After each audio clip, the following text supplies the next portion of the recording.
Buenos días, Buenos días, doctora. ¿qué tal? ¿Cómo están? ¿Todos bien? Empezamos con el conversatorio.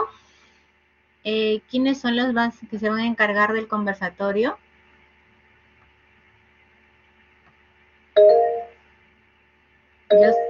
Josian. Sí, doctora, nosotros los tres que estamos levantando la mano nos vamos a encargar de... Ok. Ya, perfecto. Entonces, ¿podemos empezar? Sí, doctora, pero sería bueno que nos haga presentadores para poder... Que nos haga presentadores para poder proyectar las diapositivas. No, espérame. Eso me vas a tener que explicar. A ver. Ya. En la lista de participantes ya, o sea, ¿puede ver ahí nuestros nombres? Sí. Ya. Al costado de cada uno hay 3 puntitos. Un círculo con 3 puntos adentro. Ya. Si le da clic ahí debe haber una... ¿Cómo? ¿Convertir en presentador? Ajá, sí. Ya. A los 3 que estamos levantando la mano, por favor. Ya.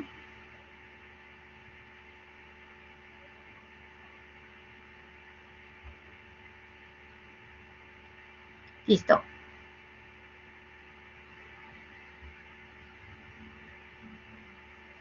Están subiendo la diapositiva, doctora. Un momentito, por favor. Perfecto.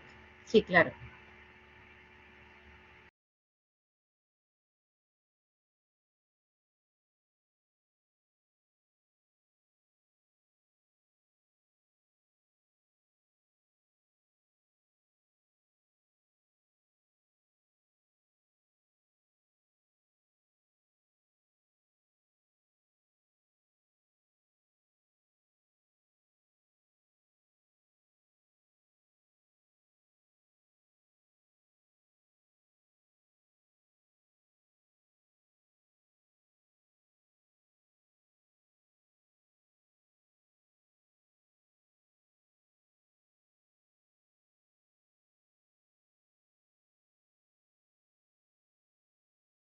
Doctora, ¿logra ver las diapositivas?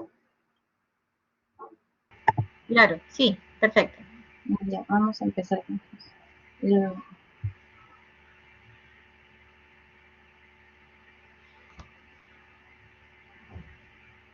Bien, doctora, ¿ya comenzamos? ¿Podemos comenzar? Sí, yo creo que estamos ya todos, ¿verdad? Somos 23, falta uno, ¿no? Somos 22. 22. Ya es. Faltarían 3 personas más. ¿Qué? Ya. Bueno. Bueno, ahora 2. Ajá. Ok. Ya. Empezamos. Ya, doctora. Bien. Buenos días, doctora. Buenos días, compañeros. En esta ocasión, pues vamos a analizar un caso clínico para el segmento de hematología. Los alumnos encargados de esta exposición son mis compañeros Marco Junior Pejerrey Helera, Celeste Regalado Arenas y quien les habla, yo soy Eugenio Valencia Villaca. Bien, ya todos tienen el caso clínico, pero aquí vamos a tratar de explicarlo paso a paso para tratar de llegar al diagnóstico, ¿no? Todos juntos. A ver, nuestro caso clínico es un paciente de sexo masculino de 50 años de edad, procedente de Inca, ¿no? Desde ya podemos comenzar pensando en algunas cosas y tener en cuenta bastante lo que viene a ser la edad de este paciente, pues ya vendría a ser un adulto mayor. Entonces, habría que tener en cuenta esta edad no solo para el diagnóstico, sino también para el futuro tratamiento, el pronóstico y algunas comorbilidades, como las que se ven, por ejemplo, en los antecedentes, ¿no?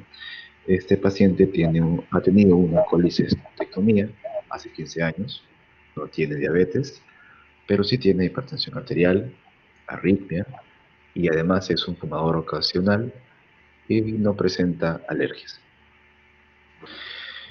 Bien, entonces, en cuanto a la enfermedad actual, el paciente refiere que asiste a consulta médica por fiebre alta de 2 días de evolución, tos productiva y rinorrea blanquecina. Además, sus funciones biológicas son de diuresis adecuada, deposición con estreñimiento, apetito disminuido y el sueño conservado. Bien, en cuanto a la enfermedad actual nos dan tres datos importantes, ¿no? Fiebre alta de 2 días, tos productiva y rinorrea blanquecina. La fiebre alta de 2 días en estos pacientes puede ser pues causada por un proceso infeccioso o hasta incluso una neoplasia. La tos productiva, probablemente también relacionado a una infección, al igual que la rinorrea blanquecina, ¿no? Con estos tres datos que nos dan, es muy probable pensar que este paciente está cursando con una infección respiratoria. En cuanto a las funciones biológicas, el paciente cursa con estreñimiento y esta es una característica que es en realidad algo común en pacientes de esta edad, ¿no? Pero podría estar relacionado a otras cosas también, habría que investigarlo. El apetito disminuido podría ser propio de la enfermedad actual que tiene este paciente, ¿no? Una fiebre alta de 2 días, una tos, es muy probable que no lo deje comer y que no le dé ganas de alimentarse. Otra cosa podría ser de que el hecho de que sea un paciente ya de 50 años, en algunos casos se ha visto que estos pacientes pues no sienten la comida igual que las personas jóvenes, ¿no? Entonces no la disfrutan tanto y a veces no comen bien. Por otro lado, el sueño está conservado y todo sería normal hasta entonces. El examen físico es un paciente lúcido, orientado en tiempo, espacio y persona, un buen estado general, un regular estado de hidratación, está subfebril al momento del examen físico con 37,8. Recordar que los pacientes adultos mayores no suelen hacer tan fácilmente fiebre. Además nos dicen que tienen mucosas húmedas y no hay adenopatías cervicales ni inguinales. En cuanto al aparato cardíaco, hay ruidos cardíacos rítmicos, está todo normal en esa parte. En el aparato pulmonar, el murmullo vesicular pasa bien en ambos campos pulmonares, pero hay subcrépitos y respiración soplante en base de tórax derecho. La respiración soplante en algunas literaturas la conocen como soplo tubario, y ya lo explicaré más adelante. En cuanto al abdomen, es blando, depresible, se palpa el vaso 6 centímetros debajo del reborde costal izquierdo y el hígado 3 centímetros debajo del reborde costal derecho. Ahora, eh, bueno, eso lo vamos a explicar luego. En cuanto al genitourinario, la percusión y puntos naturales negativos genitales de acuerdo al sexo. Entonces, los datos importantes que tenemos es que está subfebril, probablemente esto asociado a lo que ya estamos pensando en una infección respiratoria baja, también asociado a los subcrépitos, a la respiración soplante en base del tórax derecho. Entonces nos podría hacer pensar en una infección respiratoria que sea baja, ¿no? Por la tos productiva más que todo, los subcrépitos y la respiración soplante. La respiración soplante, o soplo tubario, como se conoce en algunas literaturas, normalmente suele estar dado por condensación o por así decirlo, una presión al parénquima pulmonar, ¿no?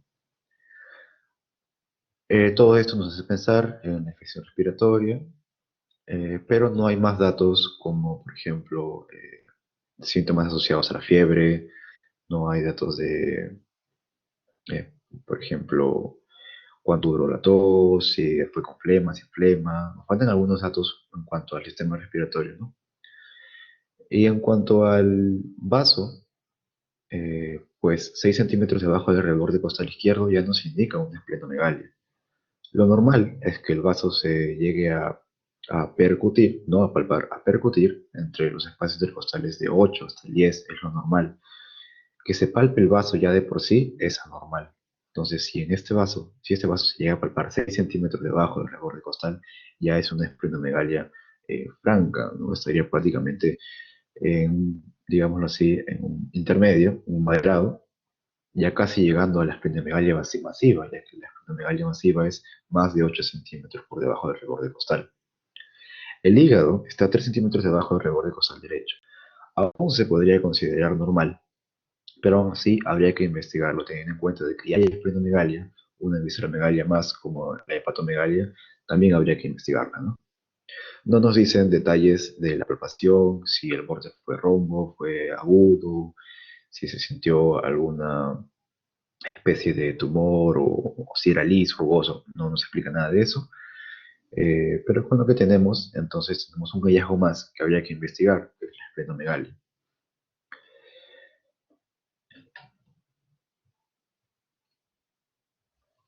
Bien, prácticamente ya está asentada el síndrome de infección respiratoria baja, pero el hallazgo de esplenomegalia no tendría nada que ver con este caso de una posible infección respiratoria baja, que podría ser en este caso una neumonía adquirida en la comunidad. Entonces habría que investigar qué es lo que está pasando, por qué hay esplenomegalia. La esplenomegalia puede ser ocasionada por muchas causas con diferentes mecanismos. Entonces, entre ellos están las infecciones e inflamaciones por hiperplasia linfoidea, ¿no? Infecciones virales, parasitarias, micóticas, ¿no? O las bacterianas, algunas enfermedades inmunológicas, que pues en realidad en cuanto a la clínica que tenemos y en cuanto a antecedentes no nos llamaría mucho la atención por esta parte. Luego tenemos una destrucción exagerada de células de la sangre, que podría ser por anemias hemolíticas. En este paciente no hemos visto un síndrome hemolítico, pero es posible que recién esté comenzando el síndrome hemolítico. Aún así habría que investigarlo como las demás pruebas. Luego congestión venosa, hipertensión portal o trombosis de la vena esplénica. Pues en este paciente no se ha visto circulación colateral, no se ha visto una hepatomegalia marcada. Entonces también habría que investigarlo, pero se descarta un poco. En cuanto a los síndromes mieloproliferativos, por expansión de la serie mieloide o una eritropoiesis extramedular, están las causas como leucemia mieloide crónica, mielofibrosis o policitемia vera, que pues en realidad a simple vista no se podría, digámoslo, pensar solamente con la clínica, habría que hacer algunos exámenes más, ¿no? Por infiltración, como la amiloidosis, por neoplasias, que podría ser una causa, ya que este paciente tiene 50 años, las neoplasias son más recurrentes en esta edad, y pues otras causas raras, ¿no?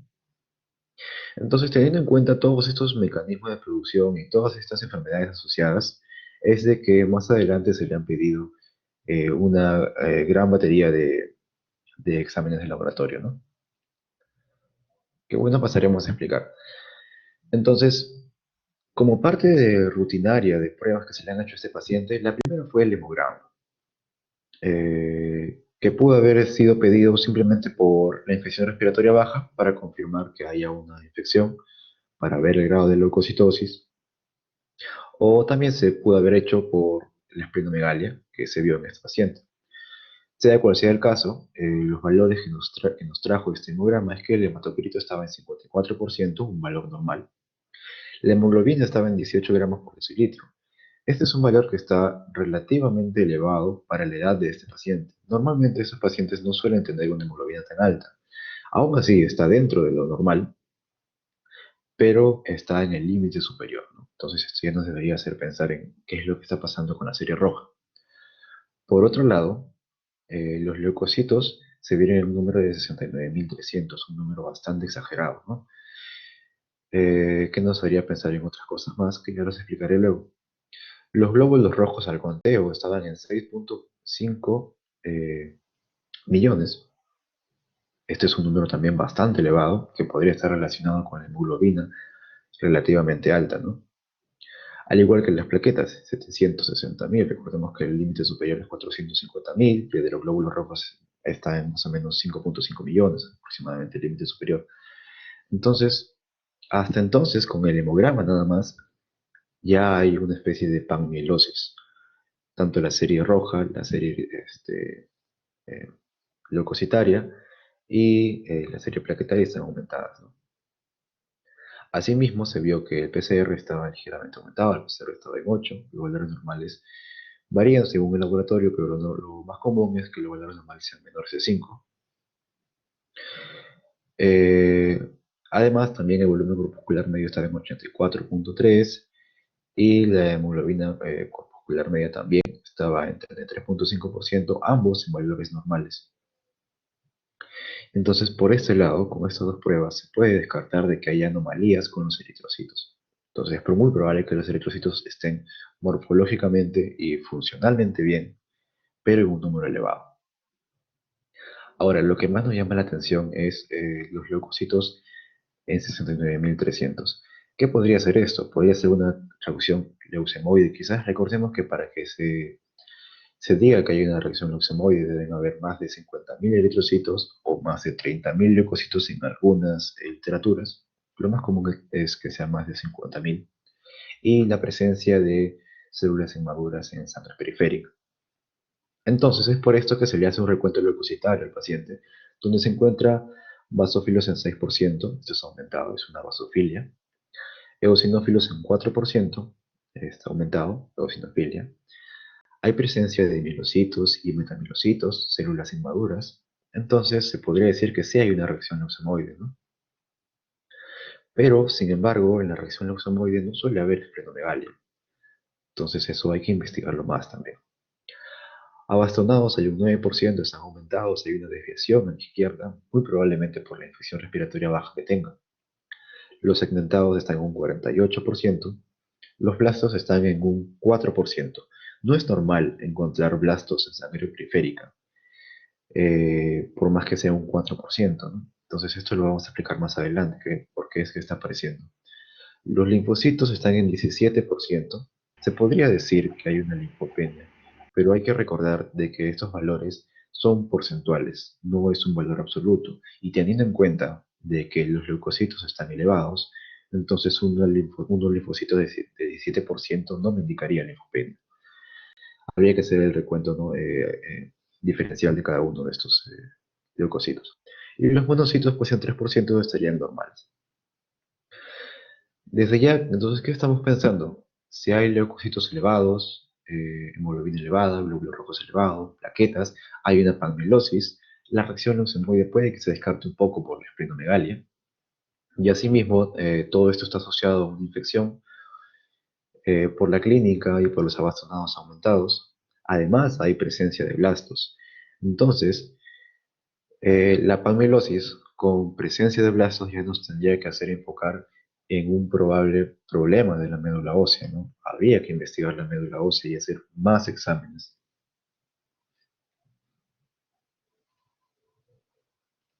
Tal es el caso de que se hacen más exámenes, como por ejemplo el de glucosa, que se encuentra en 132 miligramos por decilitro, está aumentado. No sabemos la hora a la que se tomó la glucosa, si fue postprandial, si fue en ayuno, eh, o simplemente de que ese día comió algo muy azucarado, no lo sabemos. Pero este paciente no tiene antecedentes de diabetes, entonces muy probablemente no tenga mucho que ver con el, con el caso actual, sino que de repente es postprandial o ha comido algo, ¿no? La lactato deshidrogenasa está aumentada, está en 210 unidades. Esto me puede hacer pensar en que hay destrucción celular o es que hay recambio celular.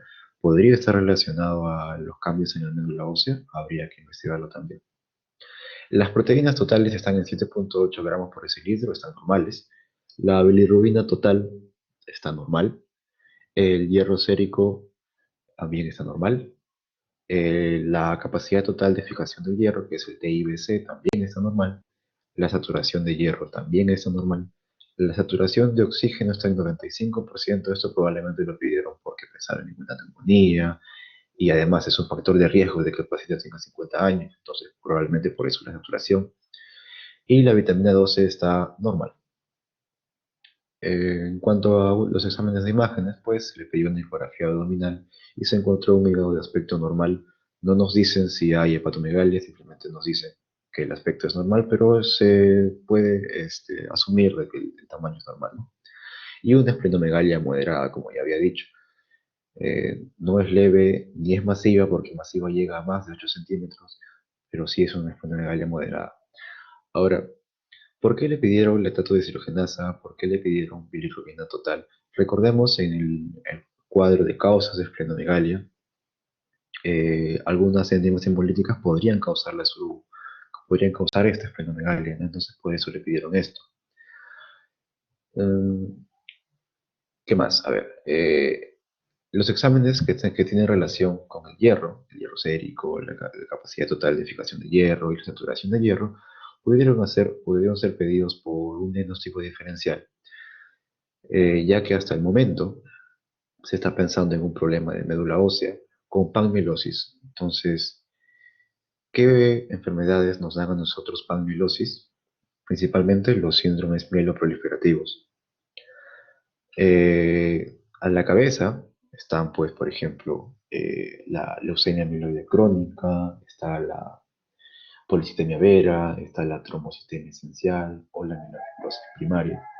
Por ejemplo, en cuanto a la policitemia vera, tenemos de que hay una disminución de hierro, entonces probablemente es por eso de que se pidió estos 3 exámenes en relación al hierro. Eh, En lo que podemos pensar en este paciente es dos causas, ¿no? Dos posibles enfermedades, una leucemia mieloide crónica o tal vez una policitemia vera, ya que hay, como vemos en este examen, hay un aumento de glóbulos rojos que se ve en la policitemia vera, pero en la leucemia mieloide crónica también se ve aumentos de glóbulos rojos, de leucocitos y de plaquetas. Entonces estaría dentro del diagnóstico diferencial, ¿no? Disculpe, doctor.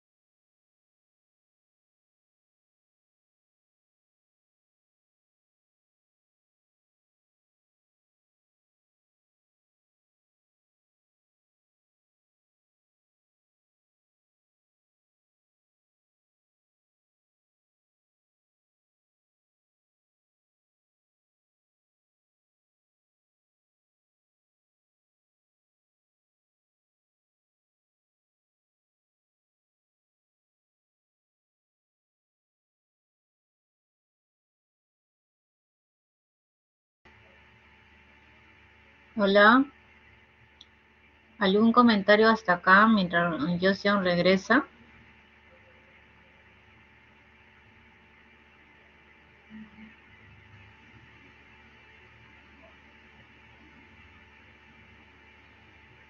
Diego Leonardo, Sí, doctora. ¿alguna pregunta? ¿Todo claro? Sí, todo claro, doctora. Todavía no tengo preguntas. Ok, bueno, sí, Joseon, ¿puedes continuar? Sí, doctor. Bien, entonces, como estaba diciendo, se puede pensar en una leucemia mieloide crónica, en una policitemia vera por los datos que hemos encontrado y por la esplenomegalia, ya que se descartó, por ejemplo, un síndrome hemolítico que haya causado la esplenomegalia, se descartó también de que haya, por ejemplo, infecciones que afecten a la esplenomegalia y además asociado a esta polimilosis, entonces es lo que se piensa mejor en cuanto a problemas de médula ósea, en cuanto al contexto de un síndrome mieloproliferativo, ¿no? Es por esta razón de que al paciente se le hace un aspirado, o sea, un mielograma, y se le encuentra marcada hipercelularidad con una relación mieloeritroide 20/1. Recordemos que lo normal es 2/1 o 3/1. Además, una serie mieloide incrementada en diferentes estadios de maduración, pero no nos dicen de que haya displasia de esta serie mieloide, no nos dice que haya una morfología anormal. Además, hay megacariocitos aumentados en número y de aspecto normal. El hecho de que la morfología sea normal de estas células indica de que no es un síndrome mielodisplásico. Eh, Tampoco me indica que tampoco es muy probable de que sea un linfoma o otra enfermedad eh, relacionada a la médula ósea, sino que es más bien un síndrome mieloproliferativo, ¿no? La hemosiderina pues está aumentada y no hay células en anemia. Al ver estas características en el mielograma, es de que se acerca mucho más al probable diagnóstico de leucemia mieloide crónica, pero sin dejar de lado aún la policitemia vera. Entonces es por esa razón de que se hace un cariotipo y se encuentra que el paciente, bueno, es 46XY en 20 metafases, ¿no? Propio de su sexo, Pero además de que hay translocación 922 en 15 metafases, ¿no? Una translocación del 922. ¿Qué es esto? Es una translocación que se ve en leucemia mieloide crónica con la formación del cromosoma Filadelfia, ¿no? Además nos dicen que es BCR-ABL 210 positivo. ¿Esto dónde se ve? Esto se ve también en la leucemia mieloide crónica BCR-ABL positivo. Entonces, estos dos exámenes nos estarían orientando más a una leucemia mieloide crónica. Por otro lado, el JAK2 es negativo. El JAK2 negativo entonces indicaría de que no se trata de una policitemia vera, aunque hay un 5% de casos de que la policitemia vera sea JAK2 negativo, aún así se aleja porque este paciente, pues, por ejemplo, no tuvo episodios trombóticos o cosas así. Pero ya más adelante se explicará mejor cómo se hizo ese diagnóstico diferencial. Eh, Bien, entonces eso es todo lo que se ha podido ver con este caso clínico. Mi compañera va a pasar a explicar más que todo cómo es que estamos seguros de una lesión amiloide crónica, ¿no? Un poco de teoría acerca de esta enfermedad. Bien. Yo solo te pregunto, es una leucemia, según esto, es una leucemia amiloide crónica, Filadelfia positiva, ¿cierto? Y el hemograma que tenía, que en el cual había esto, tú pusiste que reacción leucemoide no era, ¿cierto? Porque tenía el problema de la diferenciación celular, ¿no? En la reacción leucemoide, ¿cómo están las otras series? Gabriela Isabel. Sí, doctora. Bueno, en la reacción leucemoide, las otras series van a estar, bueno, normales. O sea, en la reacción leucemoide lo único que está afectado son los leucocitos, ¿verdad? Los niveles de hemoglobina y plaquetas no vamos a tener un incremento de los mismos, ¿no? Y lo que dijo, pues que tampoco no deberíamos tener esplenomegalia, visceromegalia, solamente un incremento de leucos, ¿no? ¿Hay alguna prueba para hacer la diferenciación entre una leucemia mieloide crónica y una reacción leucemoide? ¿Hay alguna prueba de laboratorio? Sí, Josian. En algunos casos se ha usado incluso el PCR para detectar infecciones dentro del contexto de una reacción leucemoide, pero específicamente de otra no sabría decir de otra. Okay. Sí, Ángela. ¿Podría ser la fosfatasa alcalina? Que en la ¿Qué reacción tipo de fosfatas alcalinas? no estoy muy segura, pero en la reacción leucemoide está aumentada, en cambio en la leucemia amiloide crónica no. La fosfatasa alcalina leucocitaria, Sí. así se llama. Claro, esa es una prueba de laboratorio, ¿no? Porque acá, por ejemplo, el PCR está aumentado, pero está como una infección, ¿no? Y no me dice. Entonces, ya no se usa, bueno, por ejemplo, en el hospital en el cual estoy ya no procesan la fosfatasa alcalina leucocitaria, ¿no? Pero es una prueba muchas veces para hacer el diagnóstico diferencial. Bueno, entonces, con con el resultado de la translocación y el BCR-ABL, pues con eso uno dice que es una leucemia mieloide crónica. ¿Esa leucemia mieloide crónica está en fase crónica o podríamos estar hablando que está en otra fase? Carla.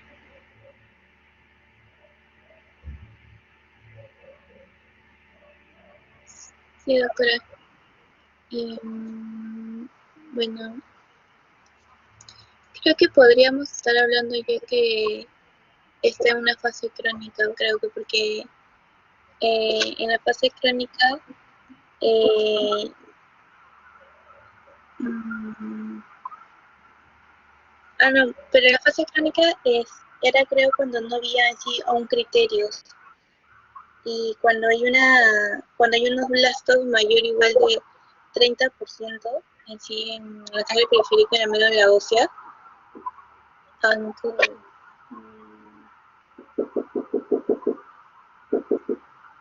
claro, no, si se encuentra en una fase crónica, doctora, porque no supera el 30% en la médula ósea, ni en la sangre periférica, ni que es otro, bueno, según esos criterios de OMS es al mayor del 20%, ¿no? Ni hay acúmulos de blastos tampoco en la biopsia. Sería fase crónica. Ok, ya. Vamos a ver la exposición y luego vamos a seguir conversando sobre esto. ¿Quién sigue? Sí, doctora, buenos días. Celeste, buen día. Bien, con todo lo rectificado y lo explicado por mi compañero, pues el diagnóstico presuntivo que tenemos como grupo es lo que viene a ser la leucemia mieloide crónica, y pues pasaré a dar un poco de las características generales que se presentan en esta enfermedad, y vamos a ir resaltando lo que presentó el paciente también por su lado. Dentro de lo que son las manifestaciones clínicas propias de la leucemia mieloide crónica, hay que tener muy en cuenta que actualmente la mayoría de los pacientes o la mayoría de los casos de la leucemia mieloide crónica se descubren accidentalmente al realizar un hemograma de control de los pacientes, encontrando lo que viene a ser la leucocitosis. Por otro lado, el resto de los pacientes suele cursar con una enfermedad de inicio insidioso, con un síndrome anémico progresivo, presentan lo que es astenia, anorexia, sudoración nocturna, una pérdida de peso y síntomas de hipermetabolismo. Algunos pacientes cursan con un cuadro inicial de una tumoración abdominal que los lleva a una sensación de saciedad precoz, una plenitud postprandial. Algunos cursan con dolor en el hipocondrio izquierdo, causados por lo que viene a ser la esplenomegalia. Otras manifestaciones clínicas que se puede ver en la leucemia mieloide crónica son los dolores óseos generalizados, trastornos visuales, se pueden dar síntomas neurológicos, síntomas pulmonares, e incluso puede llegar a lo que son los cólicos renales o ocasionar lo que es una artritis gotosa. Dentro de lo que viene a ser la exploración física, se halla lo que son las características más relevantes. En la exploración física va a ser lo que es la palidez cutánea mucosa, la existencia de una esplenomegalia que lo presentaba el paciente. Se dice que esta esplenomegalia va a ser proporcional al grado de leucocitosis que se presente. El vaso, por su lado, suele ser firme y no doloroso. El hígado también puede presentarse aumentado de tamaño o puede estar normal. Y son muy raras las adenopatías, que en este caso tampoco presentaba el paciente. Hay que tener en cuenta que los síntomas pulmonares se desarrollan en los pacientes cuando ya hay una leucocitosis muy severa, mayor a los 300.000. Dentro de otros hallazgos de la leucemia mieloide crónica, tenemos datos patológicos en la sangre periférica. Se va a encontrar lo que es una leucocitosis a expensas de granulocitos de morfología normal. Se van a presentar en todos los estadios de maduración.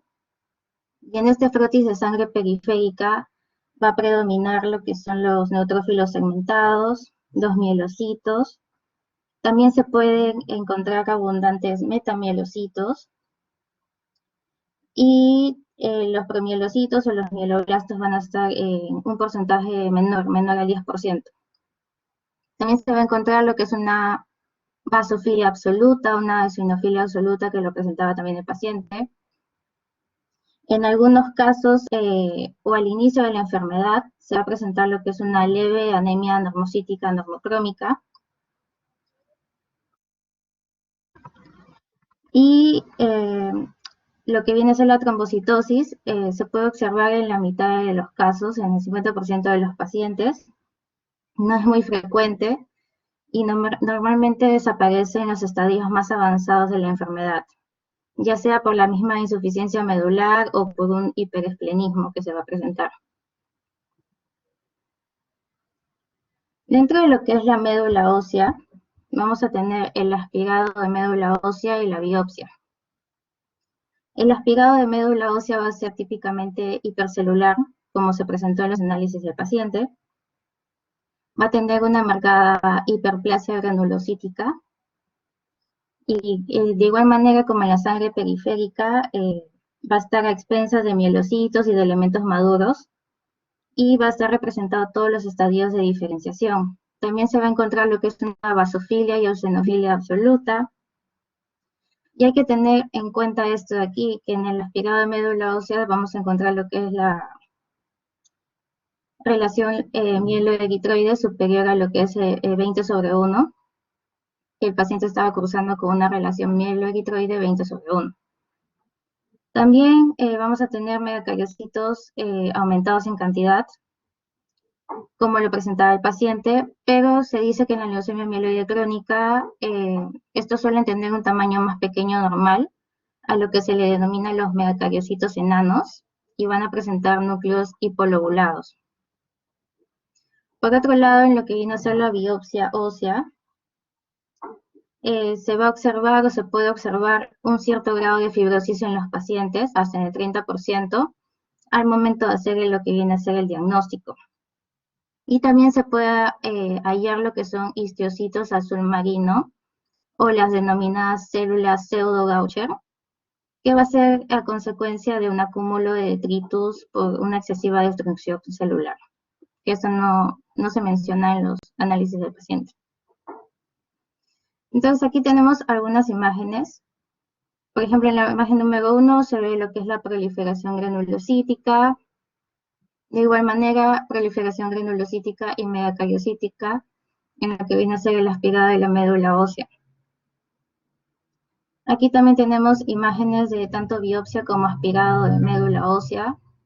En lo que es la primera línea, tenemos en la leucemia mieloide crónica la presencia de los megacariocitos enanos, mientras que en el síndrome mielodisplásico se halla lo que son micromegacariocíticos. Como diagnóstico diferencial se colocan estas imágenes, ¿no? Para poder diferenciar. También tenemos lo que es la célula pseudo-Gaucher, que se puede encontrar tanto en el aspirado como en la biopsia de médula ósea. Los histiocitos de azul marino, como también se le denomina, y como ya había mencionado, consecuencia del acúmulo de detritus por la excesiva destrucción celular que se está presentando. Otros datos de laboratorio que se pueden encontrar en la leucemia mieloide crónica son la fosfatasa alcalina granulocítica. Esta va a estar típicamente disminuida o puede estar hasta ausente en la mayoría de los pacientes, hasta un 90%. También el dosaje de vitamina B12, lactato deshidrogenasa o ácido úrico nos pueden ayudar. En este caso van a estar elevados. En el caso del paciente, la vitamina B12 se encontraba dentro de los valores normales, pero la lactato deshidrogenasa sí estaba elevada. Y todo esto va a ser expresión de un aumento en el recambio celular que se está presentando. Para dar un diagnóstico definitivo, en este caso de la leucemia mieloide crónica, muy aparte de lo que viene a ser la historia clínica, una buena anamnesis, la exploración física y lo que viene a ser el frotis de sangre, la aspirada de médula ósea, se necesita lo que es o complementarlo con un estudio citogenético y un estudio molecular. Para el estudio citogenético se tiene que demostrar lo que es la existencia del cromosoma PH y este se va a hallar positivo en el 95% de los pacientes. Otros casos restantes pueden presentar lo que son las translocaciones de los cromosomas 9 y 22, que lo presentaba el paciente, translocación 9-22 en 15 metafases. Y se dice que puede haber una translocación 9q34 y una 22q11.2. Y por otro lado, el estudio molecular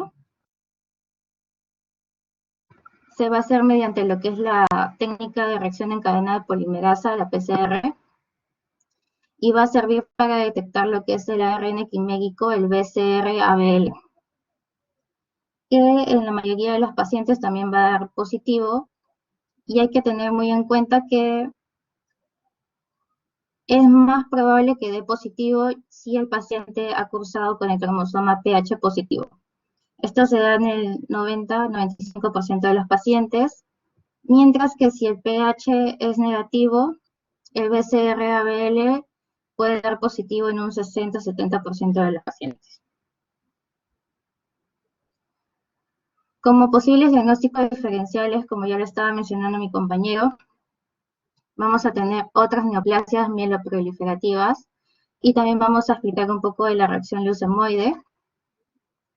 En el caso de lo que es la leucemia mieloide crónica, vamos a encontrar una hemoglobina disminuida, leucocitos sumamente... ¿Sí, doctora? Leucocitos sumamente elevados, va a haber una eosinofilia y basofilia positiva, las plaquetas pueden estar normal o aumentadas, va a haber una esplenomegalia moderada severa, de acuerdo con el índice de leucocitosis que se va a presentar. En lo que es la médula va a haber una hiperplasia granulocítica. La fosfatasa alcalina granulocítica, como se estaba mencionando, va a estar disminuida. Y en hallazgo citogenético y molecular, el cromosoma PH y lo que es el BCR-ABL positivos. En lo que viene a ser la policitemia vera, la hemoglobina va a estar sumamente aumentada. También va a cursar con leucocitosis. Va a tener basofilia y eosinofilia positivos. Las plaquetas de igual manera pueden estar aumentadas o cursando los valores normales. Va a haber una esplenomegalia, no tan severa como en la leucemia mieloide crónica, pero sí se va a dar. Dentro de lo que es la médula ósea, va a presentar lo que es una panmielosis y una disminución del hierro.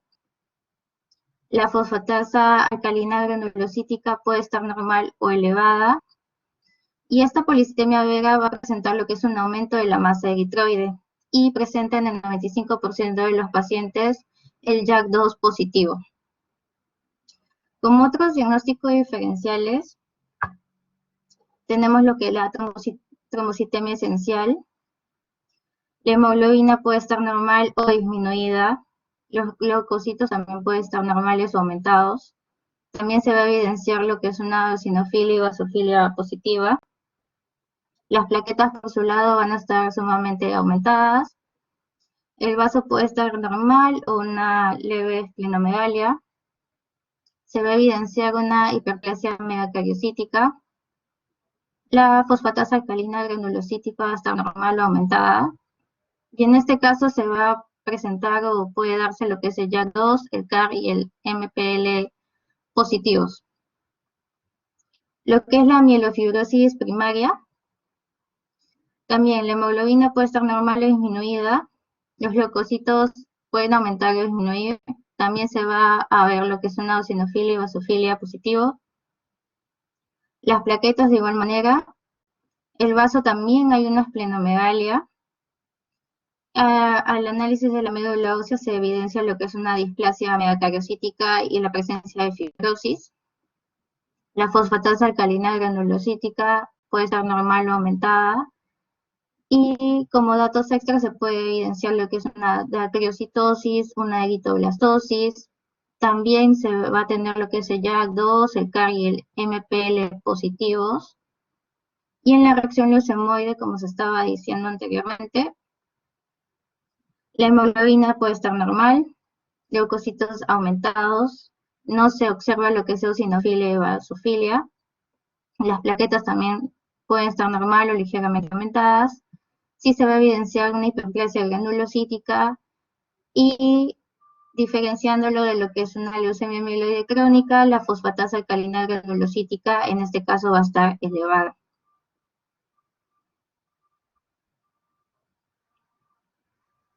Bien, doctora, mi compañera va a seguir con las dos últimas preguntas acerca del tratamiento y pronóstico del paciente.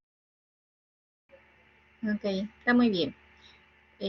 Sí, entonces, con esto, hasta acá, el paciente, su diagnóstico es una leucemia mieloide crónica. Una cosa sí que quería acotar es que muchas veces cuando tiene inicialmente la enfermedad, como dices, la hemoglobina puede estar disminuida, pero también está normal. O sea, no se ve alterada el nivel de hemoglobina cuando debutan inicialmente, ¿no? Cuando está en el inicio de la enfermedad. Puede estar normal o disminuida. Eso es importante saber. Todos los síndromes mieloproliferativo crónicos se parecen, ¿no? Se parecen excepto la mielofibrosis primaria, ¿no? En la cual en ellos por lo general uno lo que vamos a tener es una pancitopenia, una disminución de las cuentas, como pones en tu cuadro de la hemoglobina, los leucos, las plaquetas ya tienden a disminuir, a diferencia de la LMC, polisistema vera y trombocitosis, en los cuales puede estar las cuentas normal o aumentadas, ¿no? Eso siempre es importante tenerlo en cuenta. Entonces, hasta acá, pues el paciente tiene un diagnóstico de leucemia mieloide crónica, en fase acelerada o en fase blástica. Katy, Jennifer, Sí, doctora. ¿en qué fase se Bueno, encuentra? ¿Y por qué? se encuentra en la fase eh, mm, crónica, doctora. ¿Por qué? Ujú. Bueno, porque, mm, bueno, por su cuadro clínico, ¿no? Que va a ser de, mm, de manera crónica y aparte que no va a reunir los criterios de la fase de aceleración ni tampoco de la crisis blástica. Ujú, ujú. Ya, entonces, ¿qué cosa es en los criterios de la fase acelerada, no? ¿Cuáles son?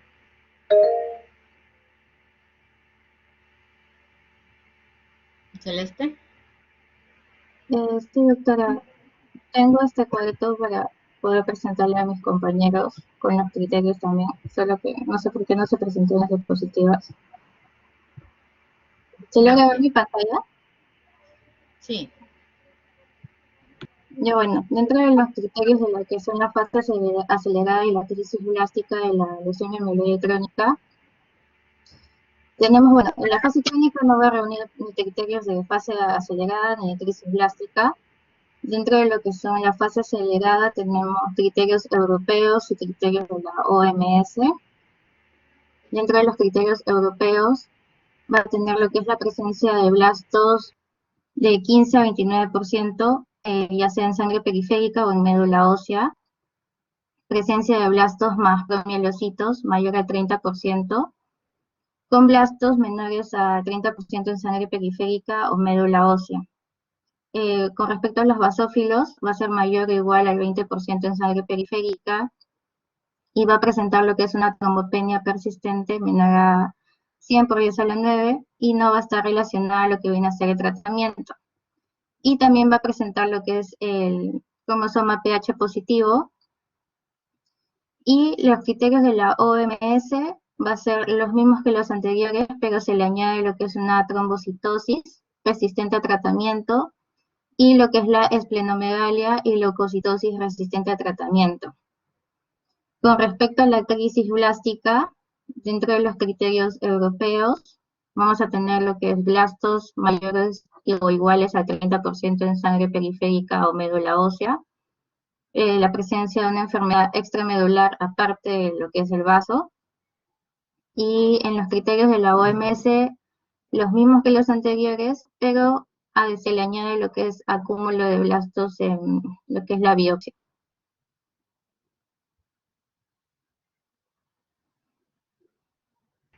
Bien, Ok, entonces ya con esto queda claro que se encuentra la paciente en una fase crónica. Algo que también me quedé entre... cómo me definiste el cromosoma Filadelfia, el PH?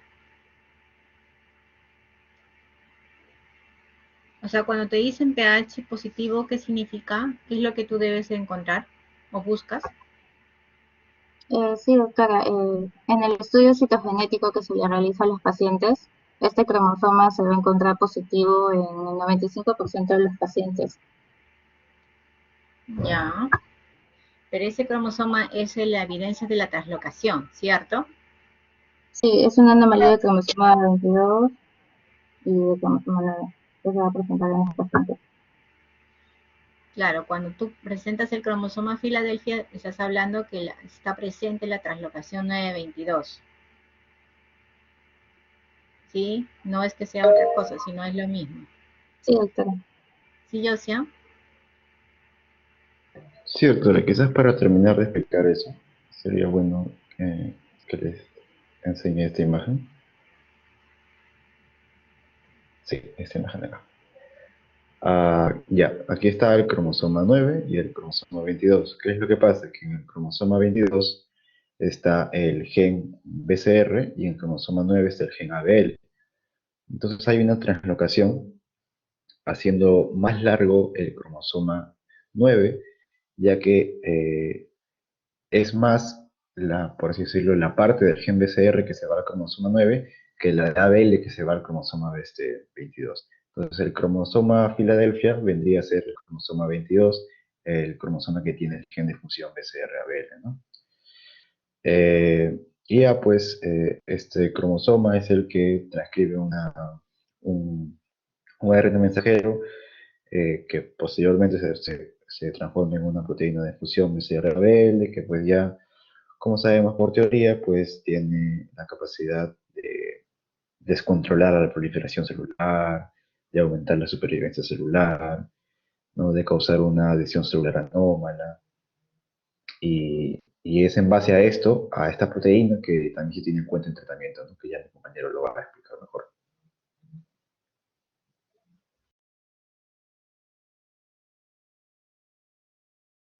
Ok, perfecto. Muy bien, eso para que quede un poco más claro acerca de eso. Muy bien. Conversamos con Marco. Sí, doctora. Bueno, doctora, compañeros, ya a mí me toca finalizar esta parte con lo que es pronóstico y tratamiento del caso de nuestro paciente. Bueno, tenemos que ver de que hay múltiples índices que son utilizados para valorar el riesgo de nuestro paciente ya diagnosticado con leucemia amiloide crónica. Eh, uno, uno de los más, o bueno, dos de los más utilizados son los índices de SOCAL y los índices de Haspor, en donde se utilizan variables que en el caso del índice de SOCAL cuentan la edad del paciente, el tamaño del vaso en lo que concierne a centímetros palpables debajo del reborde costal, la cantidad de plaquetas y los blastos encontrados, ¿no? Después de hacer todo el cálculo y sacando los datos de nuestro paciente, decimos de que en la escala de SOCAL terminamos con una valoración final de 0.99. Esta valoración está en límite intermedio. ¿Y qué significa esto? Significa de que nuestro paciente, su supervivencia va a bordear en aproximadamente el 43% de los casos, los 4 años. Es un pronóstico bueno, o bueno, podría mejorar, ¿no? Con el tratamiento que voy a mencionar a continuación, pero cuando la valoración de riesgo es más alta, el porcentaje se va reduciendo, ¿no? O sea, el paciente va a llegar a los 4 años de sobrevida en casi un tercio de las veces, ¿no? Esto es, las escalas, en este caso SOCAL y la de Haspor, muchas veces pueden tener discrepancias, así que siempre es bueno evaluar las dos, ¿no? Aquí, como ya mencioné, se evaluó la primera y en esta lámina se está evaluando la segunda, que es Haspor, en donde, a diferencia del anterior, se van a venir constantes en la fórmula que van a ser aplicadas tomando nuevas variables, como son los eosinófilos y los basófilos. Y aquí hay un dato importante, es que pone condiciones, ¿no?, a la cantidad de plaquetas. Es por eso que en el caso de nuestro paciente la fórmula no cuenta las plaquetas. ¿Por qué? Porque nuestro paciente tiene los 760, hay que recordar aquí la unidad, y aquí en la fórmula aplica más de 1500, ¿no? O sea, ya es un valor demasiado alto y por lo tanto se anula, ¿no? Va el cero en este lado de la fórmula. Después de hacer toda la matemática, termina con un valor de 362. Si vamos a valoración, sería una valoración baja. ¿Y qué significa esto de la valoración baja? Que pues la supervivencia media bordearía más o menos los 98 meses, ¿no?, del paciente. Sería un tiempo de sobrevida un poquito más largo, pero parecido al de Socal, perdón. O sea, la variación es por unos meses, pero la condición es la misma, ¿no? Se busca evaluar el tiempo de vida que tiene el paciente y cómo es que vamos a utilizar los fármacos, que voy a mencionar en la siguiente diapositiva, para tratar de alargar esta cantidad, ¿no? Bien, en cuanto al tratamiento, es un caso interesante porque los primeros fármacos que se utilizaron para esta patología empezaron con busulfán o hidroxiuria, que si bien aumentaron en su momento el tiempo de vida del paciente, tenían una gran cantidad de efectos adversos, ¿no? Entre los que se menciona infertilidad, aplasia medular o fibrosis pulmonar, y que muchas veces resultaba que empeoraba la calidad de vida, ¿no? O sea, por querer mejorar esta patología se terminaba debilitando más al paciente. Luego se probó con fármacos un poco más complejos, con interferón alfa, por ejemplo, en donde sí se llegó a 6 años, hasta 10 años de sobrevida, y finalmente se tuvo el fármaco que se ve en la imagen. Bueno, se ha cortado aquí el nombre, que es el imatinib, que pertenece al grupo de fármacos inhibidores de la tirosinasa.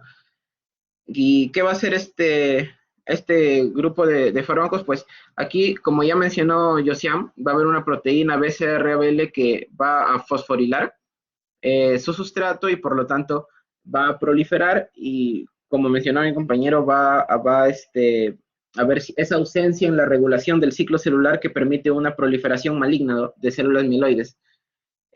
Lo que va a hacer este fármaco va a ser unirse a este sitio activo y por lo tanto va a frenar esa interacción de la proteína con su sustrato, esa enzima sustrato, y por lo tanto ya se va a detener, ¿no? O sea, ya no va a haber estos precursores que permitan que las células sigan proliferando.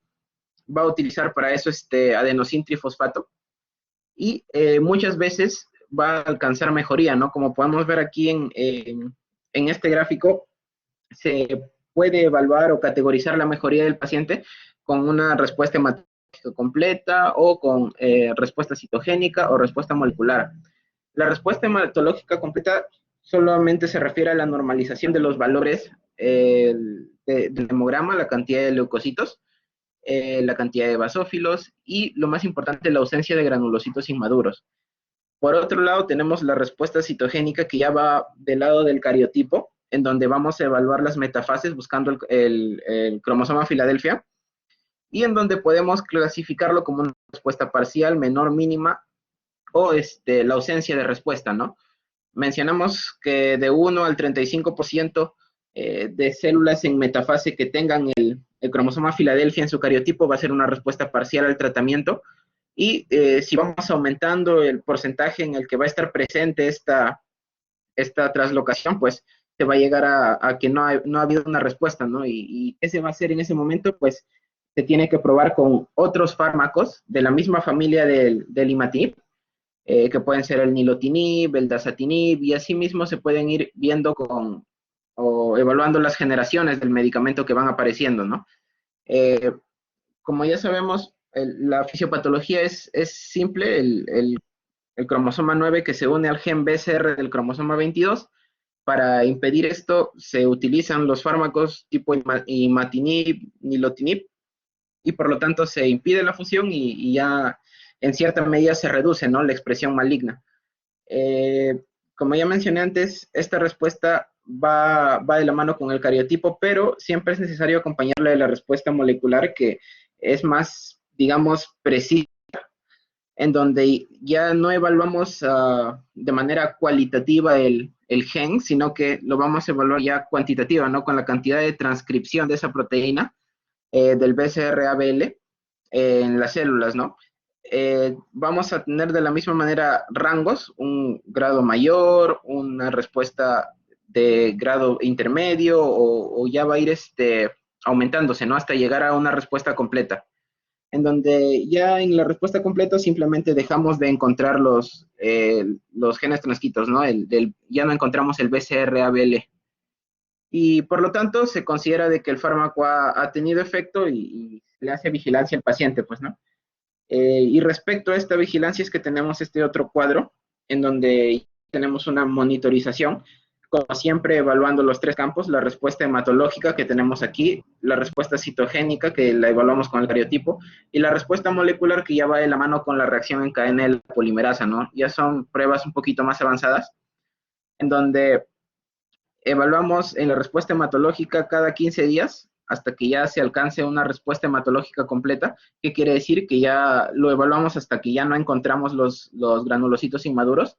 En la respuesta citogénica varía el tiempo, 3 a 6 meses, y luego de cada 6 meses en 6 meses hasta dejar de encontrar el cromosoma Filadelfia. Y en la molecular de la misma manera, ¿no? Se evalúa cada 3 a 6 meses. Cuando vemos que pasan los meses, va por el tercer, cuarto, quinto mes y no hay una respuesta, es recomendable cambiar a fármacos de la misma familia, ¿no? Como ya mencioné, nilotinib y dasatinib.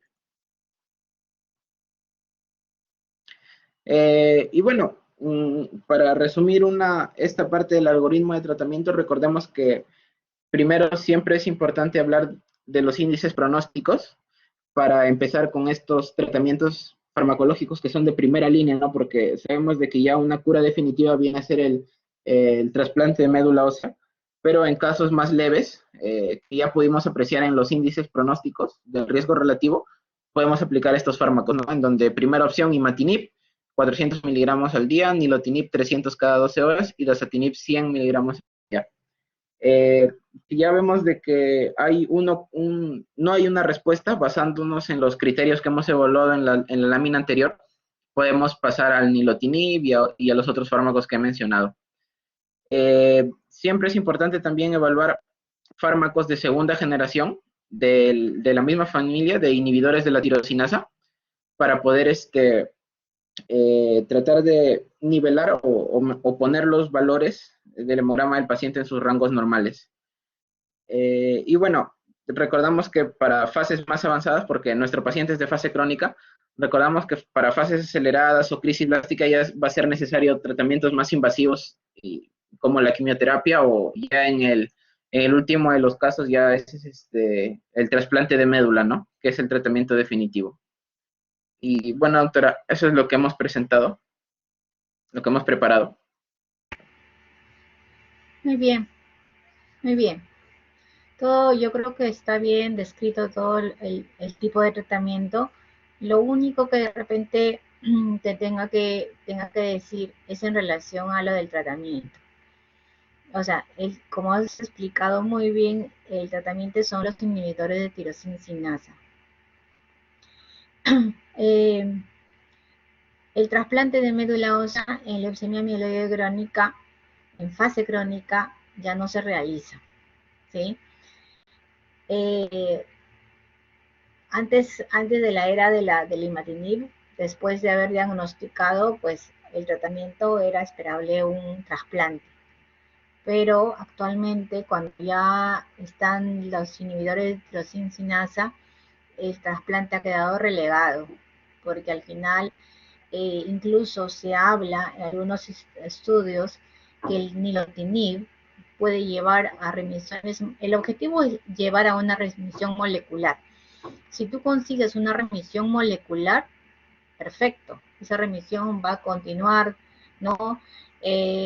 Claro, no se sabe cuánto es el tiempo, por ejemplo, si un paciente recibe el imatinib y logra remisión completa, respuesta molecular mayor, molecular, ¿cuándo debo de suspender la medicación? No hay nada claro en ello, ¿no? Entonces, a veces el tratamiento es en forma continua y no hay cuándo de parar. Pero actualmente la literatura está diciendo que aquellos pacientes que utilizan nilotinib, ya hay reportes que al suspender al cuarto o quinto año la remisión se mantiene, pero todavía está en estudio. La indicación de trasplante de médula ósea se va a dar primero, como lo has mencionado, cuando hay pacientes que no responden adecuadamente al tratamiento o cuando se le detecta la mutación T315. Esta mutación T315 no ha logrado respuestas adecuadas con el uso del imatinib, nilotinib, dasatinib. Se habla que podría servir el pomatinib, ¿no? que es sensible.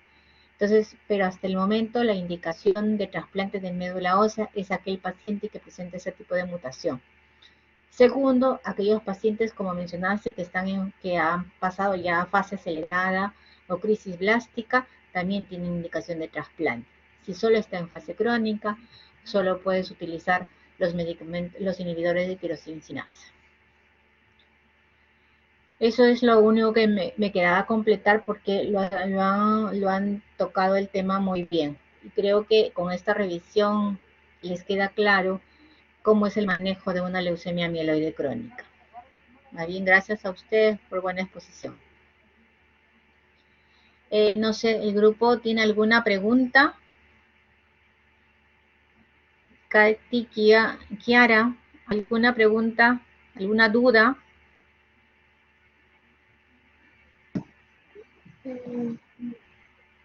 No realmente, doctora, aunque quizá en el Perú, ¿cuál es el medicamento que más se usa, ya sea por la facilidad, o al menos el que usted ha visto que más utiliza? ¿Todos los de primera línea?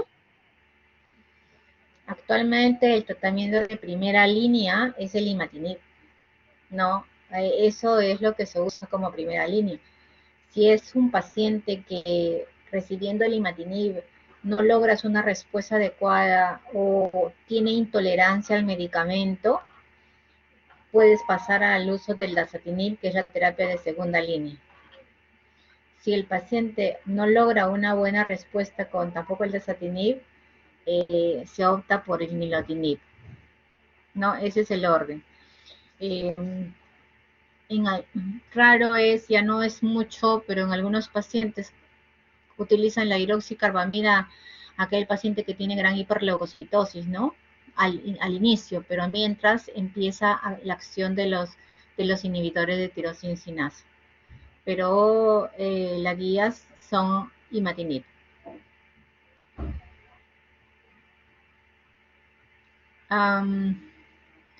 ¿Alguna otra duda, alguna pregunta? Naira. Sí, doctora. ¿Alguna pregunta, algún comentario? No, doctora. Sí, todo claro. En cuanto a las fases, también es diferenciar, ¿no? entre una leucemia mieloide crónica, bueno, en este caso en fase crónica y en fase acelerada y en fase blástica. Esta tenía la duda, pero ya me aclaró mi compañero. Bien, ok. Bueno, nada. Entonces acá terminamos este conversatorio, ¿sí? Muchas gracias por la presentación, muchas gracias por su participación. Nos estamos viendo. Gracias, doctora. Gracias, doctora. Gracias, doctora. Buenas tardes. Gracias, doctora. Doctora, hasta luego. Hasta luego. Gracias.